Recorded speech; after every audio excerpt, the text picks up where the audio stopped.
to download the server program. Now, you can get this off www.minecraft.net. Okay. Now, there are two versions of the Minecraft server. There's a non-GUI version and there's a GUI version. The GUI stands for Graphic User Interface, and I'd advise that you use this version because it's got a better user interface that's better for people like novices like me, even though I kind of know how to do it now. So, you're going to download the file that's Minecraft server.exe. It's only 802 kilobytes, it won't take much room at all. Make sure you click Save under there, Save As, and now save it into a location that you want to save. So I'm going to put mine in Program Files, find the correct folder.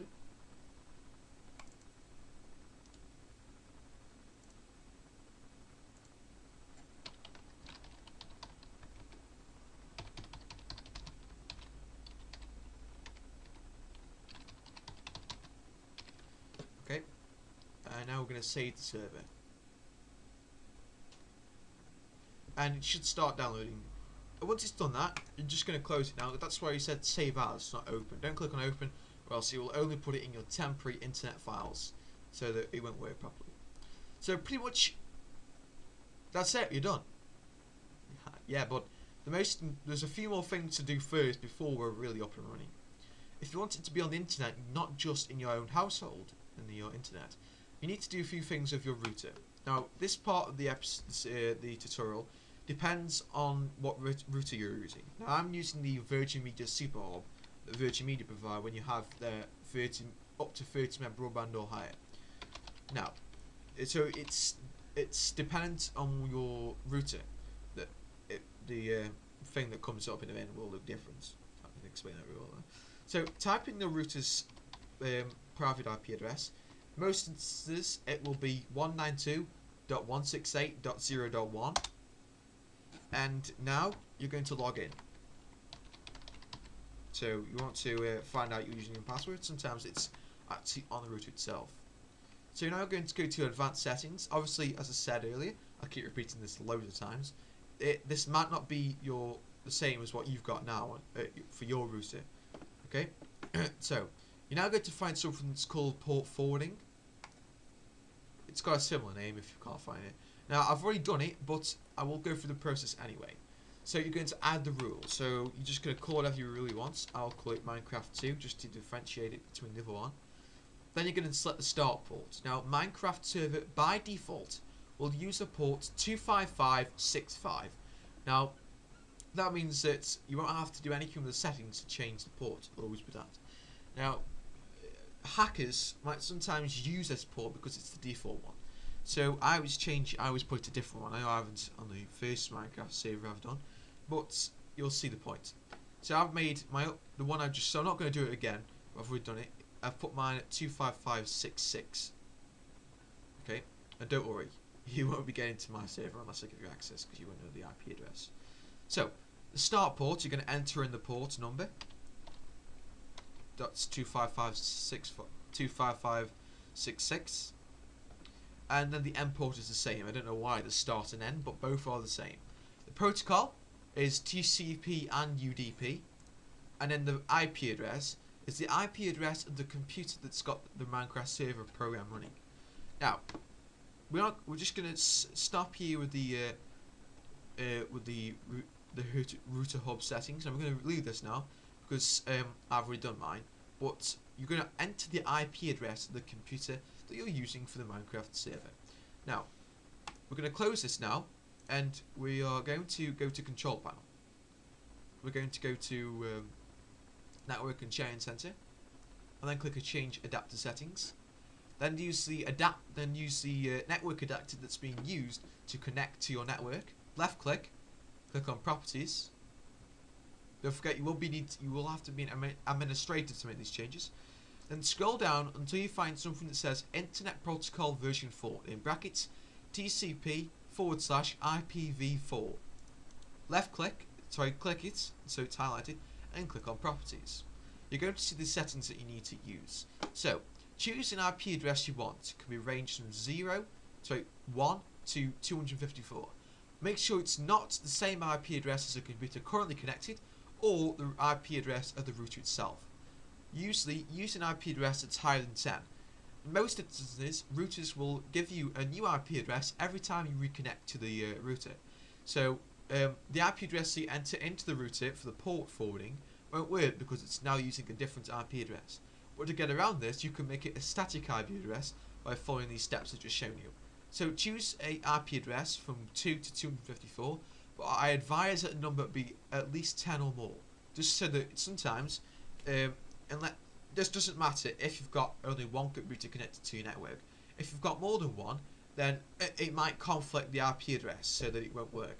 So just make sure it's over 10, just to make sure that. Another thing you can do is make sure that you make all your IP addresses for each of the routers connected to the network static.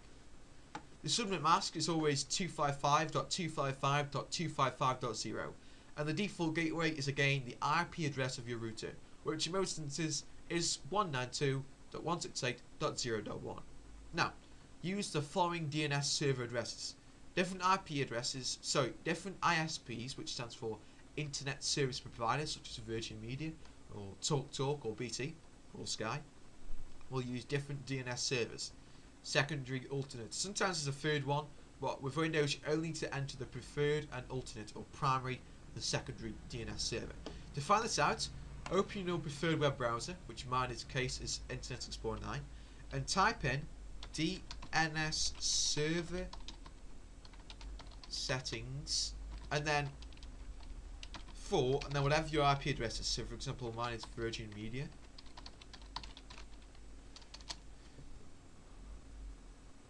And now you're going to click on, now you're going to find a correct search result that goes for your ISP. So for example, if I was to click on type in Sky, you click on there. So probably most of the IP addresses on their website. So for example, we're going to get ours for Viirginmedia from from this address. So don't forget, the link is in the description. You will see this pop up here. So you want to find where it says IP and DNS address settings.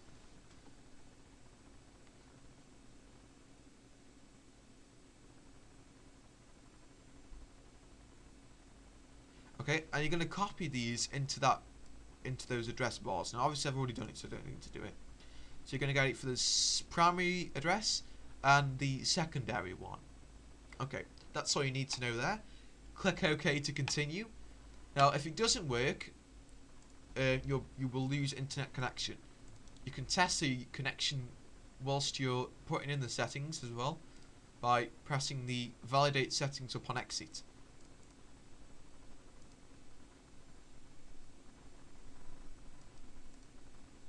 So we should be fine now. So just to test to make sure it works, let's load up news because it's not in my cache. And there you go, see it works. We're almost there now. So we've got the Minecraft server program running up. We're now ready to get the Minecraft server online. What you need to do now is you need to go to the Minecraft server program and run it for the first time. Find where you saved it and open the program.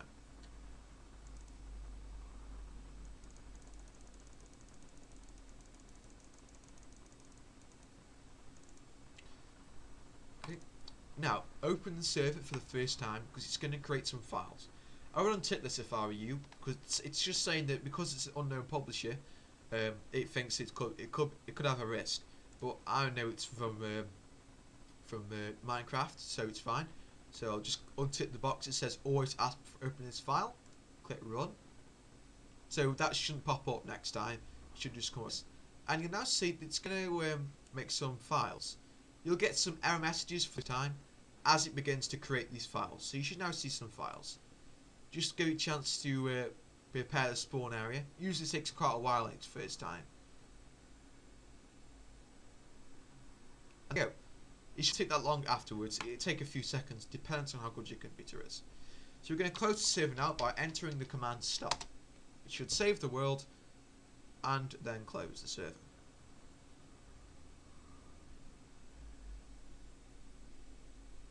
For some reason on my computer, it takes quite a while to save. No idea why. There you go. So we're going to do a few settings now.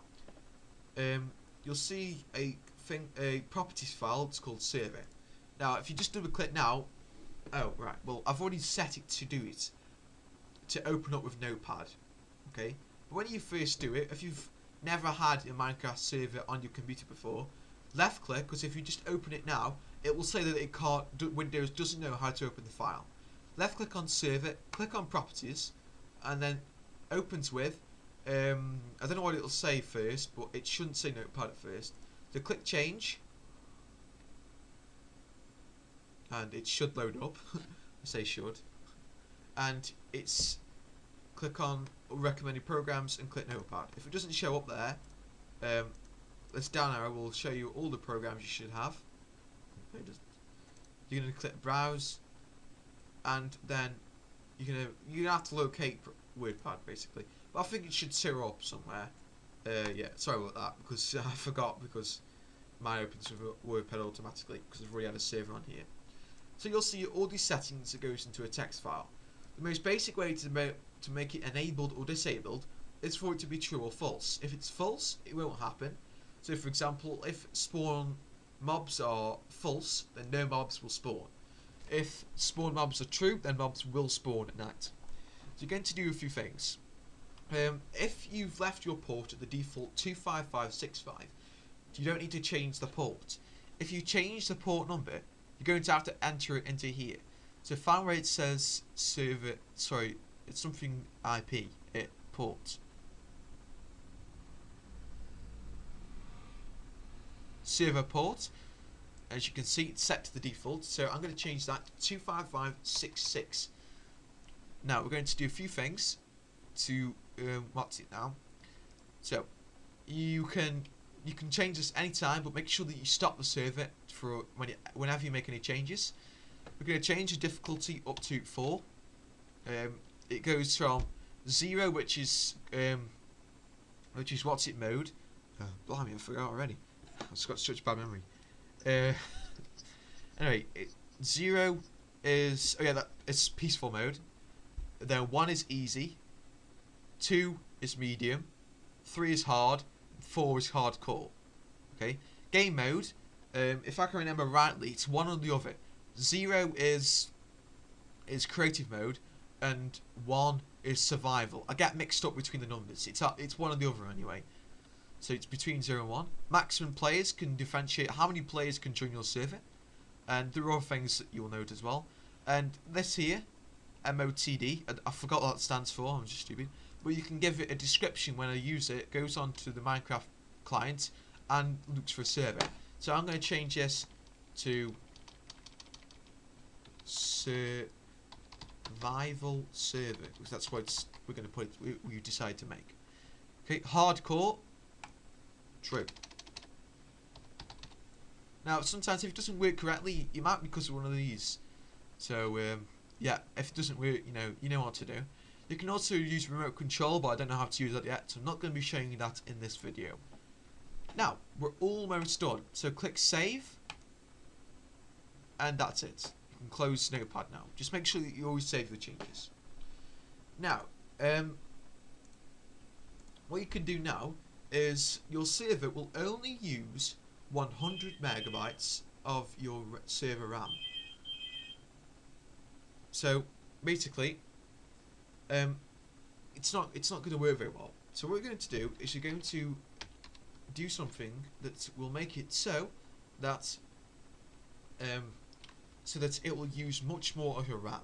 So that's why it's advised that you at least have 2 gigabytes of RAM if you're running a Minecraft server with more than 3 people.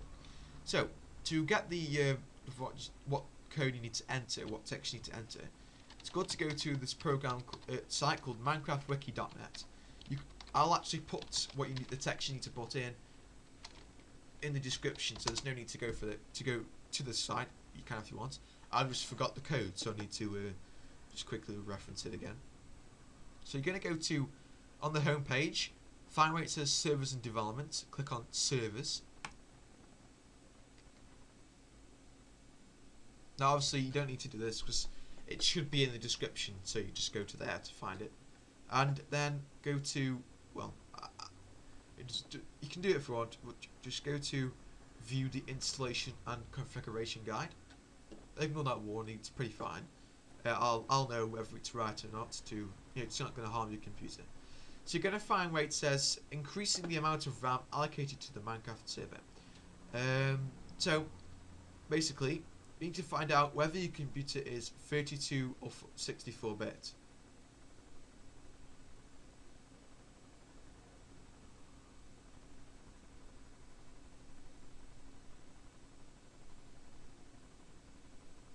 Okay, so it says here if Windows is 32-bit or Windows is 64 but with 64-bit Java, copy this into your documents or on a single line, and remember to include both the quotation marks in the sentence, and just the following line for Java 6 if used. It says if you're for some reason running 32-bit Java on a 64-bit system, make sure you upgrade Java. So if you've got a 32-bit computer, that's fine, you can copy this address, or if you've got 64-bit as well, copy this address as well. Yeah. Right. So open up Notepad. It's a very good program, that. Just a basic program that can be used to do so many things. Open Notepad and copy that in. So copy that from the description. Now, if you're using Java version 7, which I highly recommend that you get the most updated version, change the JRE6 to JRE7 and make sure that you what's the location where Java is saved. Okay, and then you'll see this number. Now this is where you allocate the RAM. I'm going to add 1.5 meg. 1.5 meg. I'm going to add 1.5. Sorry, goodness, I keep saying 1.5 meg. 1.5 gig, which is 1,500, or rounded around that. It's 1536 meg. Okay, and if the Minecraft server name is different, make sure you change it. So because I got two servers with the exact same name, I'm going to change the name. Okay, I haven't tried this before, so this is new. But if you've got two servers that have the same name, this is definitely going to conflict. So we're going to rename that to Minecraft Server 2.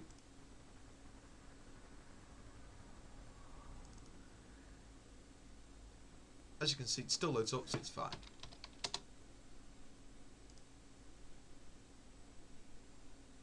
It takes such a long while, that's better. Okay, so we're going to have to change this now to Minecraft Server 2. You should differentiate because we've got two of these on. So make sure that you always give it a different name. Now you're going to click Save As. It's important not to click Save, or else it's just going to be a plain, simple text file with a document you won't understand.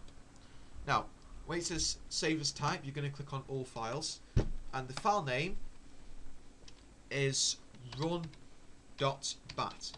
Now, if you've got more than one file that says run.bat, you could call it run2.bat. It's just make sure that the prefix is .bat. It stands for a batch file. Now you're going to save.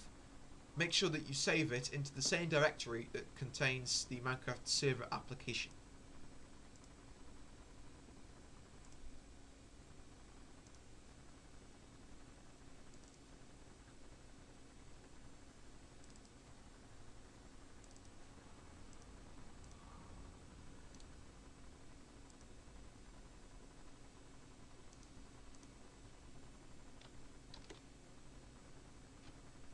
And then click Save.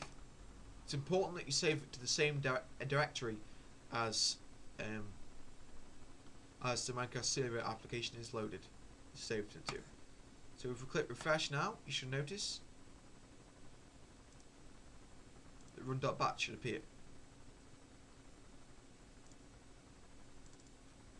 And for some reason it doesn't.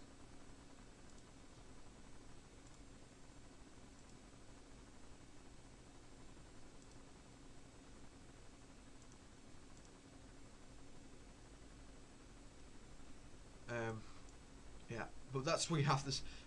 I'm just having a bit of a glitch on my computer here, just saying not responding again. But yeah, basically, just make sure that you save the file in the same directory that contains. It has got your. that's got the Minecraft server program in. Sorry, I'm losing my words for some reason.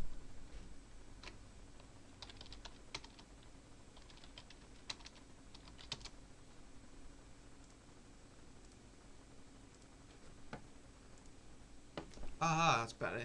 Right, I heard that. What's it hiding there? So find where it is. Click on that little arrow that shows you all your folders. Just makes it easier to save it, really, because I didn't see that. Make sure it says .bat, remember.